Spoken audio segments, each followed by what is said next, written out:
జై గురుదేవ దత్త. వక్రతుండ మహాకాయ సూర్యకోటి సమప్రభ నిర్విఘ్నం గురుమే దేవ సర్వకార్యేషు సర్వదా. ప్రార్థనపూర్వక నమస్కారాన్ని సమర్పయామి. గురువే సర్వలోకానాం విషయ భవరోగణాం నిధే సర్విద్యానాం దక్షిణామూర్తే నమః. గురుపాదికేభ్యో నమో నమః. జ్ఞానానందమయం దేవ నిర్మలస్ఫటికాకృతం ఆధారం సర్విద్యానాం హైగ్రీవాస్మహే హైగ్రీవదేవతాయే నమో నమః. గురుపాదికేభ్యో నమో నమః. గురుబ్రహ్మ గురుర్విష్ణుః గురుర్దేవో మహేశ్వరः గురుస్సాక్షాత్ పరబ్రహ్మ తస్మై శ్రీ గురవే నమః. అస్మద్ గురుపాదికేభ్యో నమో నమః. మనం 2024లో ఫిబ్రవరి నెలలో ఈ నెలలో గోచార ప్రభావం ఎలా ఉండబోతుందో మనం దాని వివరణ తెలుసుకుందాం. మనకి ఈ గోచార ప్రభావంలో ఈ 12 రాశులు మీకు తెలిసినవే. ఈ 12 రాశుల్లో ఈ సంవత్సరంలో ఈ నెల ఫిబ్రవరి నెలలో ఎలా ఉండబోతుంది, దాని యొక్క ప్రభావం ఏంటి, వాటి యొక్క లక్షణాలు ఏంటి, మనం ఎలా జాగ్రత్త పడవచ్చు, ఏం జాగ్రత్త పడితే మనం దాని నుండి వచ్చేటువంటి మనకి మంచి జరుగుతుంది చెడు జరుగుతుందా అనే అన్ని విషయాలు మనం క్లియర్గా తెలుసుకుందాం. జయ గురుదేవ దత్త.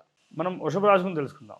వృషభ రాశి వారికి ఈ సంవత్సరము అంటే ఈ మాసంలో 2024 ఫిబ్రవరి మాసంలో మీరు పుణ్య సంబంధమైన కార్యక్రమాలు చేయడం, మంచి మంచి ఆలోచనలు రావడం, మంచి మంచి ఆలోచనల ద్వారా మంచి మంచి పనులు చేయడం, అందరి ముందు పేరు సంపాదించడం జరుగుతుంటుంది.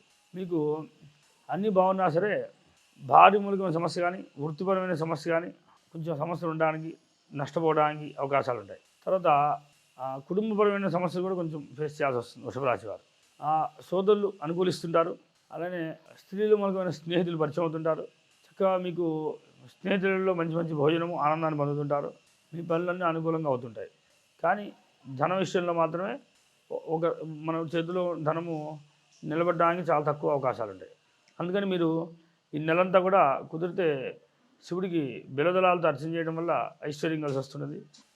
ఈ సమస్య ఏమీ లేకుండా ఉండగలుగుతారు. కుదిరితే కనుక మీకు శుక్రుడికి ఇష్టమైనటువంటి స్వీట్ ఏదైనా చేసి, అంటే తెల్లటి పదార్థం స్వీట్ లాగా చేసి ఎవరికైనా దానం చేసినా కూడా మీకు శుక్ర ప్రభావం అనుకూలిస్తుంది. అలానే మీకు సోదరులు కూడా అనుకూలంగా ఉండరు కనుక వాళ్ళు అనుకూలంగా లేదు కనుక ఉండరు కనుక ఈ మాసంలో కొంచెం మీకు ఇబ్బందిగా ఉండడానికి అవకాశం ఉంది. కనుక మీరు సోదరులతో జాగ్రత్తగా మాట్లాడండి, అనుకూలంగా మాట్లాడండి.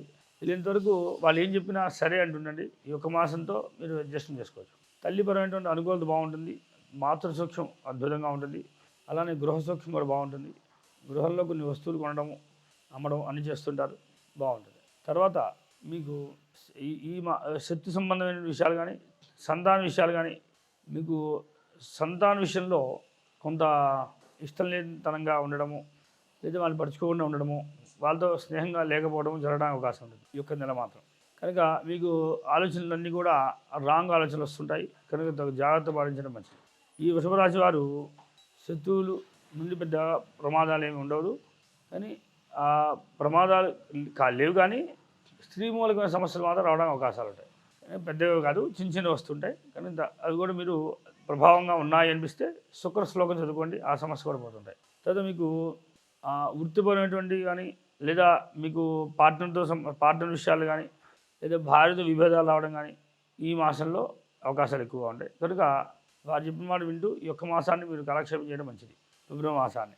అలానే మీకు ఈ సమస్యలన్నింటినీ కూడా పోగొట్టుకోవాలి, దీని ప్రభావం మీకు ఉండకుండా ఉండాలి అనుకుంటే తప్పనిసరి శుక్ర శ్లోకము బుధ శ్లోకం చదువుకోవాలి.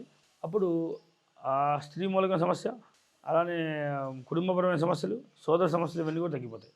వృత్తిలో కొంత అనుకున్నంత ఆనందాన్ని పొందలేకపోతుంటారు. కనుక అలాగా ఇబ్బంది అనిపించినప్పుడల్లా అదే ప్రభుత్వ శాఖలో ఉన్న వాళ్ళు కనుక ఇలా ఇబ్బంది కలిగినట్లయితే వాళ్ళు చెప్పిన వినడం మంచిది. ఈ మాసం మీకు అంత అనుకూలం కాదు కనుక లాభం విషయాలు కూడా చాలా శ్రమ తప్ప లాభం రాదు. కనుక లాభ విషయంలో కూడా మీరు కొత్త ప్రణాళికలు కనుక ఏర్పాటు చేసినట్లయితే లాభాన్ని చాలా వింతగా పొందవచ్చు, దాని కొత్తదనంగా కూడా మీరు సంపాదించవచ్చు. కనుక అదొకటే కాకుండా మీరు భగవత్ సేవ భగవత్ సంబంధ విషయాల ద్వారా కూడా చేసినట్లయితే మీరు సక్సెస్ అవుతారు. ఇది ఒకవేళ రైతులకి అయితే కనుక రైతులకి అంత అనుకూలంగా లేదు.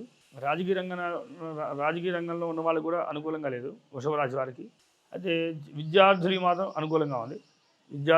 చదువుకునే విద్యార్థులు అనుకూలంగా ఉంటుంది. మీకు దీని ప్రభావం ఏమి మీ పడకుండా ఉండాలనుకుంటే తప్పనిసరి రవికి అలానే శుక్రుడికి బుధుడికి శ్లోకాలు చదువుకోండి. తద్వారా మీరు ఆనందాన్ని పొందగలుగుతారు. జయ గురుదేవ దత్త.